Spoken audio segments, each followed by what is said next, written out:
Hi guys, in this video I want to talk about the cognitive and mood effects of doing keto and intermittent fasting. Unfortunately, there's not a lot of studies that are done. I mean, first of all, who's going to sponsor those studies? The drug companies? The food manufacturing companies? No. So there's not a lot of studies. However, there is some extensive studies on epilepsy being improved on the keto. The other problem is that there's no standard keto diet out there.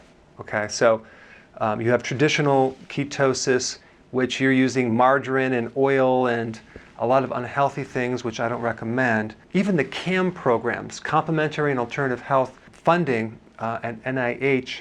First of all, I know the doctors on the board are not very open to alternative medicine. In fact, they're real skeptical. So you're probably not going to see a lot of grants being authorized to do studies on healthy ketosis. So, and unfortunately, you're probably going to just have to do your own studies on your own body to see if it works for you.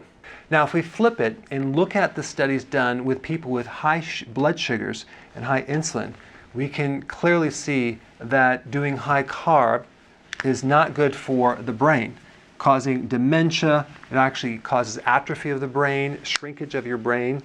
It destroys the part of the brain called hippocampus, so you lose your memory. So we know on the opposite extreme that being a diabetic is not good for the brain and your memory and your mood. Now let's say someone has hypoglycemia, low blood sugars. Well, I already know the mood is going to be greatly affected. Irritability, anxiety, and definitely sadness and depression. Those are known effects from low blood sugar, and that could be coming from the insulin resistance, okay? Because the body then makes more insulin to shove down that blood sugar, but it could be like borderline.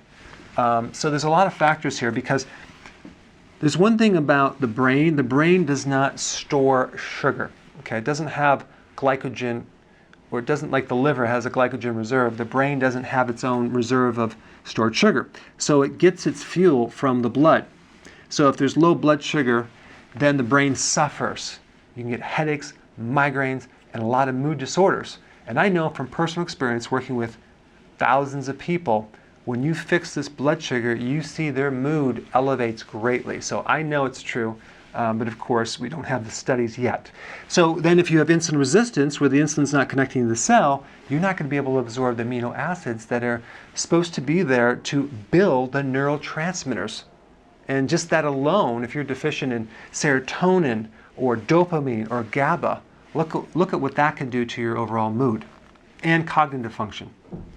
So both the cognitive function, your focus, your memory, your concentration, and your overall emotional state can be greatly affected by your blood sugars. And that's why keto can be so powerful, because number one, it stimulates GABA, which is a neurotransmitter.